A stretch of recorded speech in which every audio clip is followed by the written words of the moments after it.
Student, course number GPB 311, crop improvement for Kharif. Today we are going to study CCM breeding objectives. जैसा कि अन्य crops में भी हम देखते हैं, जो ब्रीडिंग ऑब्जेक्टिव्स हैं, they are focused on higher yield with better quality and resistant varieties for different biotic and abiotic stresses. तो इसी प्रकार से तिल में भी प्रमुखतया यही ब्रीडिंग ऑब्जेक्टिव्स ब्रीडर्स के द्वारा तय किए जाते हैं। जैसा कि हमने पहले के कुछ क्लास वीडियोस में आपको अवगत कराया है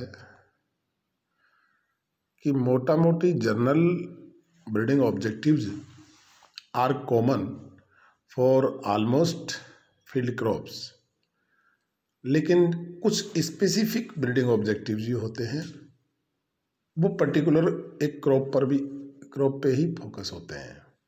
जैसे तिल का हम अध्ययन कर रहे हैं CCM, इसमें जैसे नॉन शैटरिंग क्वालिटी है, यानी कि जो बीज झड़ते हैं, बीज गिर जाते हैं, सीड लॉस होता है during and before just harvesting, उसकी कटाई के दरमियान या कटाई से जस्ट पहले परिपक्वता आने के बाद में जो तिल के दाने छिटकते हैं, वो स्पेशली एक जैसे तिल के लिए एक फोकस हो गया। जैसे गेहूं है, मान लो गेहूं की बात करते हैं तो गेहूं में जो लॉजिंग है, लॉजिंग वेरी इंपॉर्टेंट। और जैसे मैंने कहा ना, कॉमन जो ब्रीडिंग ऑब्जेक्टिव्स हैं वो तो हैं, स्पेसिफिक क्रॉप वाइज कुछ ब्रीडिंग ऑब्जेक्टिव्स निर्धारित किए जाते हैं ब्रीडर्स के द्वारा। तो उनमें तिल का जैसे नॉन शटरिंग, तो इस प्रकार से पर्टिकुलर क्रॉप का भी हमें ये ध्यान रखते हुए ब्रीडिंग ऑब्जेक्टिव्स को डिस्कस करना होता है। खैर, तो इस प्रकार से हम स्टार्ट करते हैं। पहला, ब्रीडिंग फॉर हायर यील्ड। तो ब्रीडिंग फॉर हायर यील्ड तो सभी क्रॉप्स के लिए, तो वही यहाँ भी लागू होता है तिल में भी, कि अधिक से अधिक पैदावार हम कैसे लें। क्योंकि तिल को जो है ना, एक बहुत ही कम फर्टाइल या कम उर्वरा शक्ति वाली जो भूमियाँ हैं, जहाँ पानी की भी कोई व्यवस्था नहीं है, सिंचाई की कोई व्यवस्था नहीं है, वहाँ पर बोया जाता है। तो इसकी प्रोडक्टिविटी इज़ वेरी लो। तो इसलिए इसकी प्रोडक्टिविटी पर यूनिट एरिया हमें बढ़ानी है। तो ऐसी किस्मों का विकास करें जिनकी पैदावार एडवर्स क्लाइमेटिक कंडीशंस के बावजूद भी अधिक से अधिक हो। तो उसके जो यील्ड कंट्रीब्यूटिंग कंपोनेंट्स हैं, यील्ड कंट्रीब्यूटिंग कैरेक्टर्स हैं, उनका हमें ध्यान रखना है। Number 2, breeding for improved plant architecture. तो ये कोरिलेट करता है यील्ड से कि हमारा प्लांट आर्किटेक्चर कैसा हो, हमारा प्लांट आइडियोटाइप कैसा हो, हमारे प्लांट का ब्लूप्रिंट ब्रीडर कैसे तैयार करे, जो उसकी वांछित जो लक्षण हैं, वांछित जो कैरेक्टरिस्टिक्स हैं, उनका उसमें समावेश हो। तो ओवरऑल जो हमारी यील्ड है वो बढ़ेगी।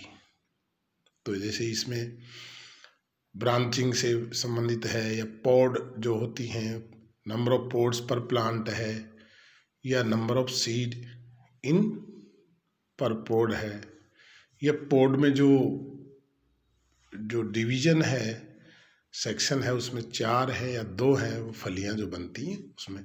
तो ये सब कंपोनेंट्स जो है निर्धारित करते हैं plant architecture. Next, breeding for adapted crop duration, यानी जो एक तिल जो है बहुत शॉर्ट, वैसे तो शॉर्ट ड्यूरेशन क्रॉप है, पर एक पर्टिकुलर एक जो क्रॉप ड्यूरेशन है जिस पर्टिकुलर एग्रोक्लाइमेटिक जोन में है हम बोते हैं, वहाँ जो जो परिस्थितियाँ अनुकूल होती हैं उन परिस्थितियों के अंदर ही अगर वो पक जाए, right from germination to maturity. जैसे मान लो अभी जो रबी की जो क्रॉप्स चलती हैं, चना है या सरसों है, अगर ये जल्दी खाली हो गई फील्ड तो ऐसी वैरायटी हो जो जल्दी हमें उसी टेम्परेचर पे वो जर्मिनेट होकर के और कम मॉइस्चर में अपना अपना जीवन कंप्लीट कर ले, लाइफ साइकिल को कंप्लीट कर ले। तो ऐसी वैरायटी की विकसित करनी है हमें जो फिट हो उस क्रॉप ड्यूरेशन में, जो एक समय एक ग्रोवर को, एक किसान को मिलता है जिस भी परिस्थितियों में, उन परिस्थितियों में फिट होने वाली वैरायटी हो। Breeding for higher oil content, ये नेचुरली एक यील्ड फिनोमिना ही है और उससे डायरेक्टली यील्ड से जुड़ा हुआ है। हायर यील्ड हम चाहते ही हैं, उसके साथ में हायर ऑयल भी चाहेंगे तो, लेकिन हायर यील्ड और higher oil content are inversely proportional, we can say they are negatively correlated. If one component will increase, another naturally will decrease और वाइस वर्सा। तो ऑयल कंटेंट को भी हमें कंपनसेट करके और बढ़ाना है। हालांकि ज़्यादातर ऑयल जो परसेंटेज इसमें अच्छा होता है तिल में 45 से 55% तक की वेरिएबिलिटी प्राय जो कल्टीवेटेड वैरायटी उनमें पाई जाती, फिर भी हमें हायर ऑयल कंटेंट पर फोकस करना है। Next, breeding for better oil quality. तो ये quality and quantity are inversely proportional to each other, वही बात है।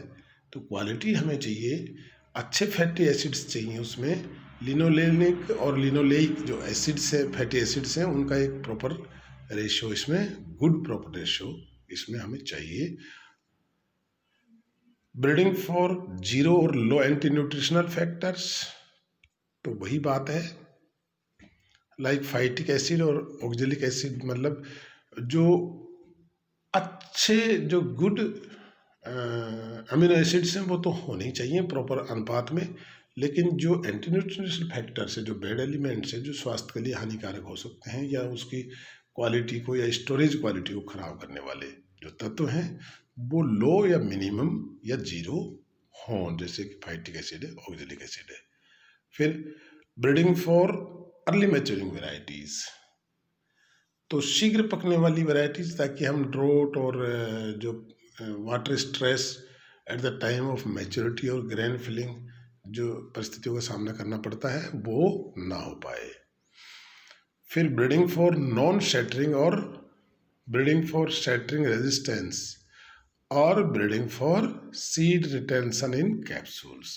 एक ही बात है, डिफरेंट वेज में हम इसको परिभाषित कर सकते हैं। ये बहुत ही इम्पोर्टेंट और स्पेसिफिक ब्रीडिंग ऑब्जेक्टिव है सीसेम में, तिल में, कि इसमें जो हमने हमारे आज के लेक्चर को शुरुआत में हमने जिक्र किया, चर्चा करी कि जो इसमें तिल में दाना झड़ने की जो मैच्योरिटी के टाइम पे या हार्वेस्टिंग के टाइम पे जो उसका पॉड है या कैप्सूल है, उसको छिटक करके शैटरिंग होकर के और दाना जो गिरता है, सीड लॉस जो होता है, ये निर्धारित करता है great variability in the productivity of the तिल और सीसेम। यानी काफ़ी, यानी 40 से 50% तक भी ईल्ड लॉस इस दरम्यान। तो ये ब्रीडर्स के लिए बहुत इंपॉर्टेंट ब्रीडिंग ऑब्जेक्टिव है कि ऐसा हमें वैरायटी विकसित करनी है जिसके बीज गिरे नहीं। फिर नेक्स्ट है breeding for sesame varieties suitable for machine harvesting with minimum seed loss. तो जब नॉन शटरिंग वैरायटीज होंगी और यूनिफॉर्म मैच्योरिटी के साथ में होंगी तो हम उनको मैकेनाइज्ड जो हार्वेस्टिंग या मशीन हार्वेस्टिंग है उसका प्रयोग कर सकते हैं। तो ऐसी वैरायटी हमें विकसित करनी हो जिनसे मशीन हार्वेस्टिंग या मैकेनाइज्ड हार्वेस्टिंग किया जा सके ताकि सीड लॉस कम हो। ब्रीडिंग फॉर यूनिफॉर्म मैच्योरिटी और ब्रीडिंग फॉर सिंक्रोनस मैच्योरिटी, तो ये इम्पोर्टेंट, ये भी एक बहुत इम्पोर्टेंट ब्रीडिंग ऑब्जेक्टिव है तिल में, कि तिल जैसा एज वी नो हम जानते हैं कि तिल में इंडिटरमिनेट ग्रोथ हैबिट पाई जाती है, यानी कि जो वेजिटेटिव फेज है और रिप्रोडक्टिव फेज है are both in progress simultaneously. तो हमें ऐसी वैरायटी विकसित करनी है जिसमें वेजिटेटिव ग्रोथ पहले कंप्लीट हो जाए, उसके बाद रिप्रोडक्टिव ग्रोथ कंप्लीट हो, ताकि सिंक्रोनस मैच्योरिटी हो, एक साथ ही उसमें मैच्योरिटी पे आए क्रॉप। तो वो जो मैकेनाइज्ड हार्वेस्टिंग है उसके लिए भी उपयुक्त होगा और सीड लॉस भी कम होगा। ब्रीडिंग फॉर डिजीज रेजिस्टेंस, तो ये बायोटिक स्ट्रेस रेजिस्टेंस है, ये सभी क्रॉप्स के लिए कॉमन है और इसमें हम ये जरूर ध्यान देते हैं कि इसमें पर्टिकुलरली कौन सी जो है ना डिजीज लगती हैं क्रॉप में।